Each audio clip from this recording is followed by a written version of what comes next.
Hey,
আমিও দম গুনাহগার স্বামী হোসেন রেজার সঙ্গে তাড়াতাড়ি তাড়াতাড়ি তোমার ঘরের একটা কর্নারের মধ্যে নামাজের মুসল্লা বিছায়া প্রজেক্টরের অন্তরালে যারা আছো তাড়াতাড়ি আল্লাহর দরবারে দুনিয়ার কর্মব্যস্ততা বন্ধ করে দিয়া আমিন আমিন করে দুইটা হাত বাড়িয়ে দেও গো মা।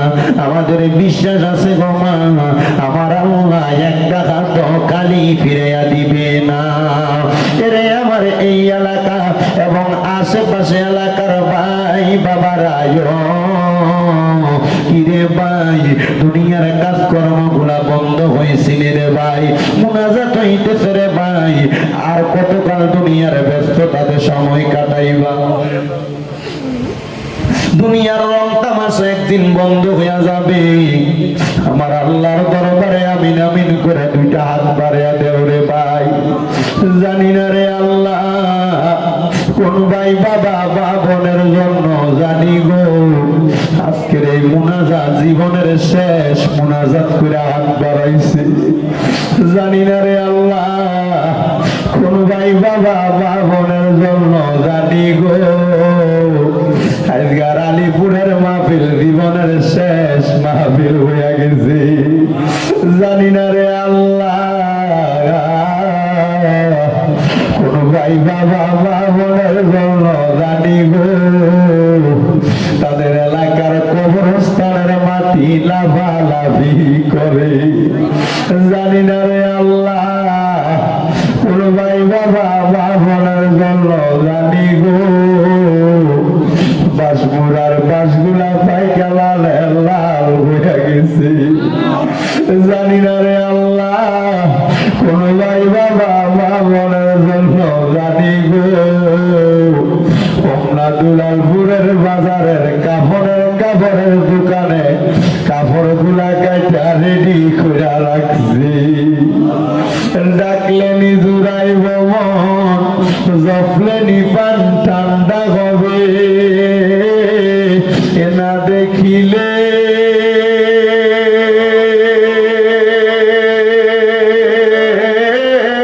দুই নয়নে নয়নে রে আল্লাহ করো আল্লাহ জাগালয় তোমার মনে।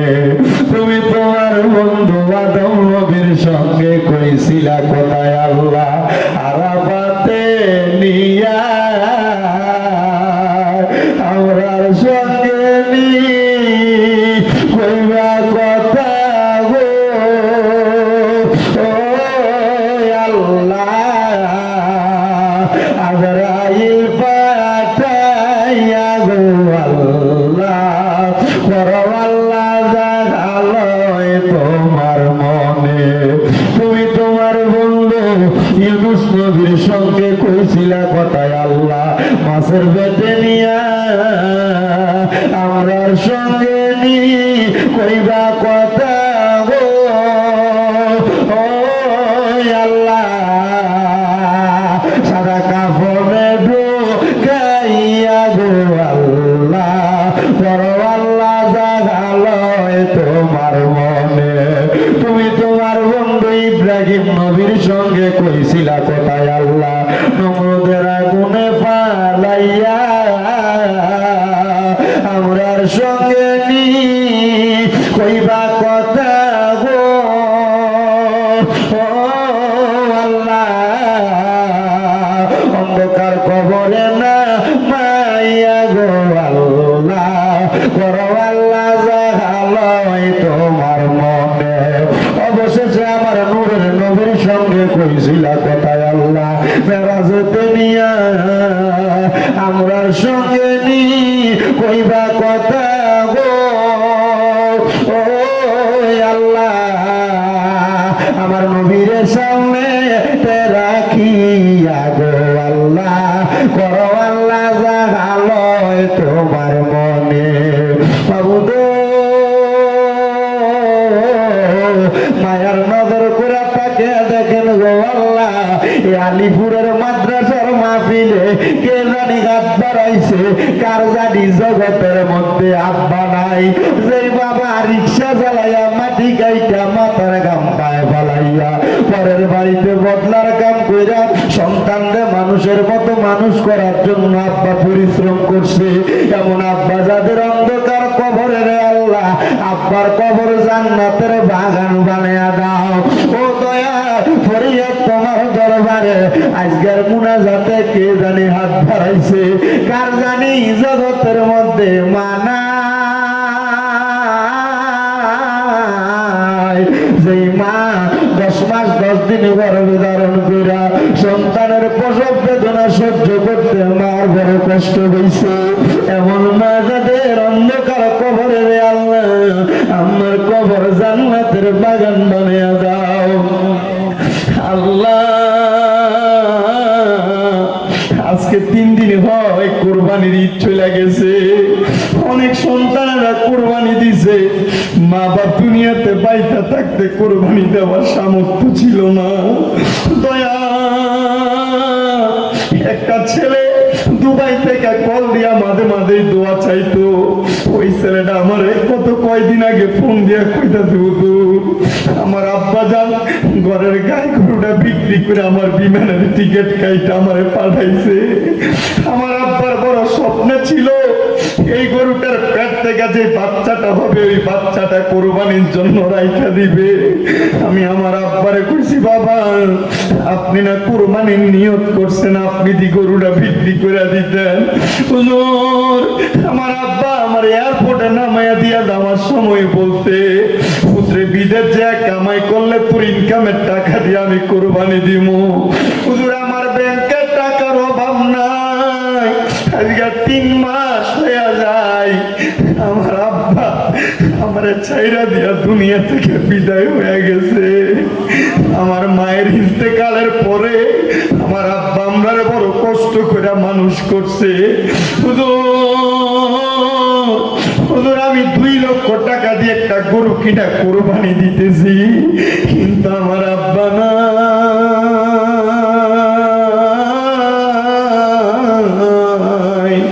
আল্লাহ এখানে কত সন্তানেরা জানি এমন আব্বার ছাড়া এই কোরবানির ঈদটা কাটাইছে। ও দয়াল আম্মা আব্বা যদিও নিজেরা কোরবানি দিত না, মানুষের বাড়ি থেকে সমাজ থেকে পঞ্চায়েত থেকে যে গোস্ত আসতো 2টা টুকরা আলু বাড়া দিয়া মা গোস্তটা রান্না করতো, পুত্রে একবেলা বেশি খাওয়াইতো, মা আলু চুল্লি দিয়া ভাত খেয়ে পালাইতো। জানি না এমন কোন সন্তানের ঘরে গোস্ত আছে কিন্তু মা বাপ নাই। আল্লাহ তাদের আম্মা আব্বার কবর না জাতের ফয়সালা করো। আমার একটা ভক্ত বিপ্লব তার আম্মা ইন্তেকাল করতে আজকে 17 দিন হয়ে যায়, তার আম্মারে যারা ঈদ কাটাইছে আল্লাহ তার আম্মার কবরটারে নাজাতের ফয়সালা করো। রাব্বুল আলামিন দেশ বিদেশ থেকে অনেকে দোয়া চায়, প্রত্যেকের খাস দোয়া কবুল ও মঞ্জুর করো। যাদের আম্মা আব্বা বেঁচে আছে হায়াতে তৈয়বা নসিব করো। এই আলিপুর কাদিরিয়া মাদ্রাসা এতিমখানাতে যারা যারা দান করে প্রত্যেকের দান কবুল করো। আমার একজন ভাই ভৈরবের আগানগর থেকে শফিক ভাই ওনার আম্মা আব্বা সন্তানের জন্য দোয়া চায়, তার দোয়া তুমি কবুল ও মঞ্জুর করো। গাইবান্ধার গোবিন্দগঞ্জ থেকে একজন খালাম্মা দোয়া চাইছে, ওনার দোয়া কবুল করে নাও। আমার ভক্ত স্বামী অসুস্থ, তার আম্মা অসুস্থ, দোয়া চাই তারা সেবা দান করো। বিশেষ করে আমার আম্মা যারা 1 মাস 2 দিনের মতো বিছানার মধ্যে পড়ে আছে অসুস্থ, আমরা আমাদের আম্মারে অসুস্থ অবস্থায় বিছানায় শোয়া ঈদ কাটাইছি। আল্লাহ জানি না আমাদের কোন পাপের কারণে আপনি আমার আম্মারে অসুস্থ বানিয়ে রাখছেন। আপনার দরবারে তওবা করি, আপনি আমার আম্মা জানকে সেবা দান করে দেন। আল্লাহ আপনি আমার আম্মা জানকে সেবা দান করে দেন। আল্লাহ আপনি আমার আম্মা জানকে সেবা দান করে দেন। এখানে যে সন্তানদের মা বাপ বেঁচে আছে আম্মা আব্বার খেদমত করার তৌফিক দান করে দেন। আল্লাহ আম্মা আব্বার খেদমত করার তৌফিক দান করে দেন। আমাদের যেন আম্মা আব্বার সাথে কোনো রকম বিয়াদবি না হয়, আমাদের যেন আম্মা আব্বার সাথে কোনো রকম বিয়াদবি না হয়। মাপ চাই আপনার দরবারে। ও দয়াল আমাদের হায়াত থেকে একটু হায়াত দিয়া হইলো আমাদের আম্মা আব্বারে নেক হায়াত দান করেন। আম্মা আব্বা বাইচা থাকলে আমাদের জন্য বেশি করে দোয়া করবে। আল্লাহ আমাদের প্রত্যেকের নেক মাকসুদ গুলো পূরণ করেন। যারা অভাবে এত অভাব দূর করে দেন। অনেকে প্রবাসীরা বিদেশ থেকে দোয়া চায়, আমার প্রবাসীদের কামাই রুদি ব্যবসা বাণিজ্যে বরকত দেন আল্লাহ। বিশেষ করে ইয়াতিম সহ যারা যারা এই কাদিরিয়া মাদ্রাসার জন্য কষ্ট করে, তাদের প্রত্যেকের পরিশ্রম আপনি কবুল ও মঞ্জুর করেন। পর্দার অন্তরালে অনেক মা বোনেরা হাত বাড়াই, আমাদেরকে কবুল ও মঞ্জুর করেন। যে 4 জন ছাত্র মাথায় পাগড়ি নিবে কোরআনের হিফজ সম্পূর্ণ করেছে, তারা সব বাকি প্রত্যেকটা ছাত্রকে আপনি কবুল ও মঞ্জুর করেন। আমাদের প্রত্যেকের মরণের আগে আখিরি জবানে মধুর কালেমা পড়ে দিয়েন, লা ইলাহা ইল্লাল্লাহু মুহাম্মাদুর রাসূলুল্লাহ সাল্লাল্লাহু আলাইহি ওয়াসাল্লাম। একটা জবানকে বন্ধ রাখবেন না, মুহাব্বতের আওয়াজ উচ্চ কণ্ঠে পড়েন আলহামদুলিল্লাহ। আলহামদুলিল্লাহ বললে খুশি হয় কি আল্লাহকে? আমরা সবাই একবার ডান হাত তুলে জোরে ডাক দিই আল্লাহ। যে এতগুলা মাঠ ভর্তি মানুষ আছে বোঝা যায় না, মুহাব্বতে বলি আল্লাহ। হাত তুলে পড়ি ইয়া রাসূলুল্লাহ, উচ্চ কণ্ঠে পড়ি ইয়া বলি আল্লাহ।